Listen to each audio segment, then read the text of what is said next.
Hello, Tashidelek.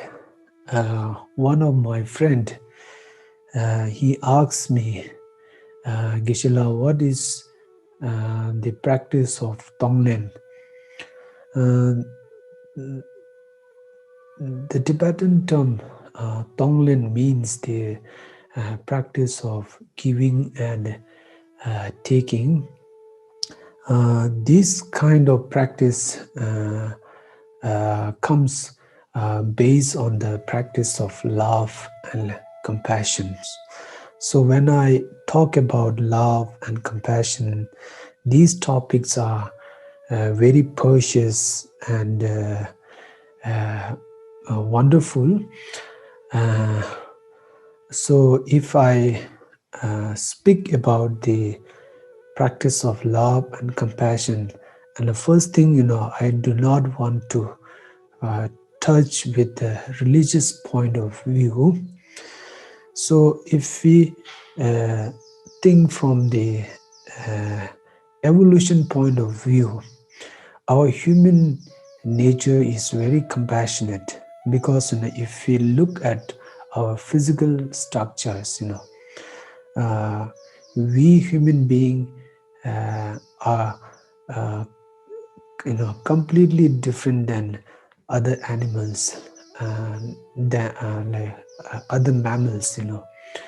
Many animals they have claws and jaws in their mouths, but we human being, we do not have jaws and claws. We have very beautiful fingers. So we are not supposed to kill each other, like that. And when we were unborn child, when we were in the mother's womb, when our mother is pregnant, at that time, mother's state of mind is very important for us. If mother feels, negative emotions, if mother mental attitude is not stable, it's not peaceful, then it is very harmful for the development of unborn child in mother's womb. So according to the science, I have heard that after the birth, for the few weeks, it is very important for the baby to enlarge their brain and the development of their physical structure.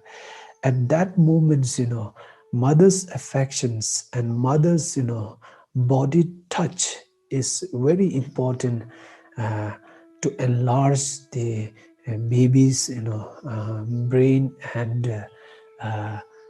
the growth of physical structures, like that. And mothers, when they nurture the child, at that time mother feeds a milk to the child. If mother has a great affection to the child, then milk will flows freely itself, like that. If mother has no affection to the child, then milk does not flow freely itself, like that. And from the child side, if the child has a great affections to the mothers, then it comes to sucks the breast. But if the child does not like the mothers, then it does not sucks the milk, like that. Like that. So these are the early period of our life. And if we look at the end of our life, when we become old, then we need other people's care. We are heavily depending to other people's. And if we look at the middle of our life, when we grown up, we go to the school, then it is very important for us that we have a good teacher. if the teacher, he or she, is a skillful teacher or not, if the teacher shows great affections, if the teacher shows deep concern to you, then we will reflect that kind of teacher's kindness, not only at the end of examinations or the graduation day. We will remember that kind of teacher rest of our life, like that. So if you look at the field of health, not only in the field of educations, when we get sick, we go to the clinic, we go to the hospital, we consult with the doctors. When that particular doctor, he or she, whether he or she is expert or not, it doesn't matter. The doctor shows deep concerns to us. Mm, when the doctor shows affection to us, then we feel comfortable with that doctors. If doctor shows some kind of aggressions, then we feel nervous. We feel uncomfortable with that doctors. And if you look at one's own health condition, uh, our mental uh, uh, our state of mind, our mental attitude is one of the greatest factor uh, uh, of our own uh, uh, health conditions. If our um, state of mind is peaceful and it's a calm, then it will maintain our physical balance, like that.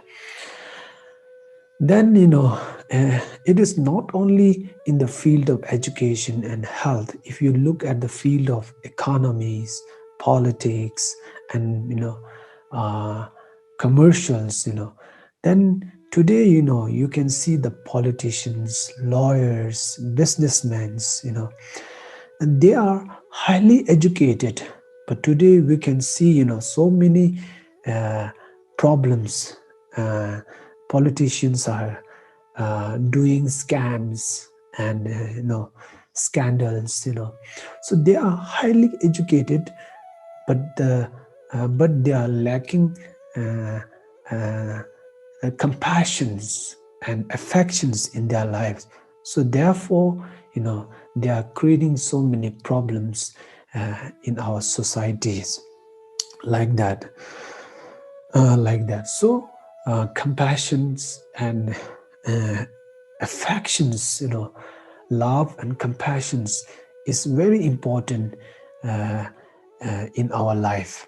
So speak from the if I explain from the uh, religious perspective, uh, uh, uh, when we talk about the love and compassions, and love and compassion has two aspects. First, one is the mixed with attachment, like a love and compassion between mother and child. This is the biological factor, and mother has a great uh, love, compassion towards the child, but that kind of compassion is attachment. So mother has a great compassion, but that kind of compassion does not able to extend to our own enemy and strangers, those whom you don't know, like that. So in order to develop a genuine compassion, in order to cultivate the genuine love, then first we need to do the practice of equanimities. So how to do the practice of equanimities? If I give you the brief explanation about the practice of equanimities, then first you have to visualize the small group of people. First, on your left side, you have to think your friends and relatives, and on your right side, you have to think your enemy whom you dislike, and you in the middle you have to think strangers whom you don't know. Then you have to observe your feelings. What do you feel? What is your reactions? What is your response to them? When you think about them, what kind of reactions it comes in your mind? So when we think about our friends and relatives, at that time we feel attachment towards them.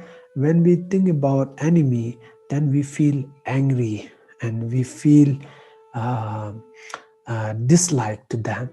And when we think about the stranger, then we have a neutral feeling. We don't have a attachment, and we don't have anger towards them. We have a neutral feelings to them.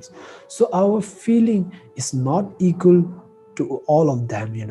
Our feeling is biased. We have attachment to somebody else, and we have anger to somebody else, and we have no feeling, neutral feelings to the somebody else. So our feeling is not equal.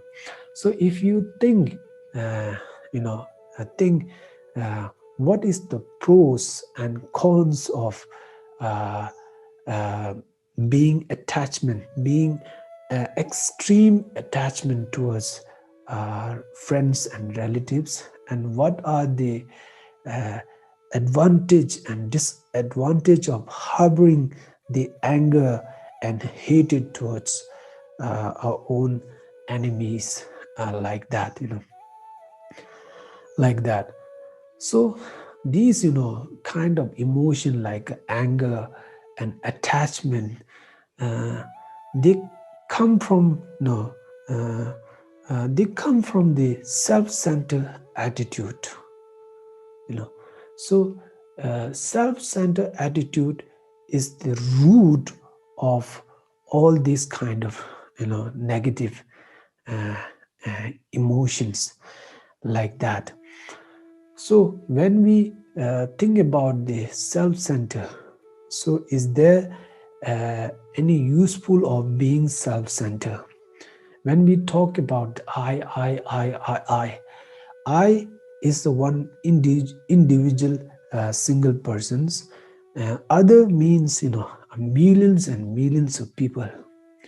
So individual interest is not important than the millions and millions people's interest. Uh, it is a reason to sacrifice one's own interest for the millions of people's interests, like that. So if you look at the today's situations, uh, European interest is highly depends on the Asian economic situations, and Asian, interest is highly depends on the American economic situations. So we are uh, connected to each other. We are heavily depending to each other, like that. So if I give you an example, uh, if you touch the fire, if you hold the fire, then it will burn your hand. Similarly, if uh, if you are being self-centered, then it will destroy you. It will uh, spoil your meaningful life, like that. So based on uh, this kind of reflections and visualizations, through that way we have to think, uh, there is no use of being a self-centered, and we have to reflect what are the pros and cons of being a self-centered, like that. Then after that, we have to do the practice of uh, giving and taking. The practice of giving and taking, that you have to visualize uh, that you are taking upon yourself uh, all the pains, undesirable experience and suffering of other sentient beings, and you have to think that you are giving up or you are sharing with others that your own happiness, pleasure, and virtues, your virtue experience, and so forth, like that. So these kind of practice does not results that it will reduce others people's suffering, or it will produce positive qualities like that. But psychologically, it brings about the transformation in your mind so effectively that your feeling of love and compassion is much more enhanced, like that. This is the brief explanation of the practice of giving and taking, like that. It is worthwhile to do this kind of practice in your life. Your life will become more powerful, and it will give you a positive influence in your life. It will definitely promote your good qualities uh, in your life, like that. So one thing I must remember, that this is the process of mental transformation. So this is a spiritual practice, so it takes time. You shouldn't expect uh, like an immediate result like that. So today uh, we are living in the age of technology. Then everybody feels that everything is automatic, like that. You shouldn't expect like that. If you make a constant effort, or if you do uh, uh, your practice regularly, then after sometimes like 1 year or 2 years, then 5 years, then you will find some changes. You will see a result in your life. Great Indian masters, his name is Shanti Deva. uh, uh, he has written a book which is called A Guide to the Bodhisattva's Way of Life. In this book, in last chapter, the chapter number 10, in the chapter number 10, he has written that as long as space remain, uh, I will also remain, uh, uh, uh, in order to serve, or in order to make some small contribution for the benefit of others. So if you are doing something good in your life, so time doesn't matter. And time is out of question. If you are doing something good, it doesn't matter whether it takes time or not. So you will see the result in your life. This is what I want to say. Thank you.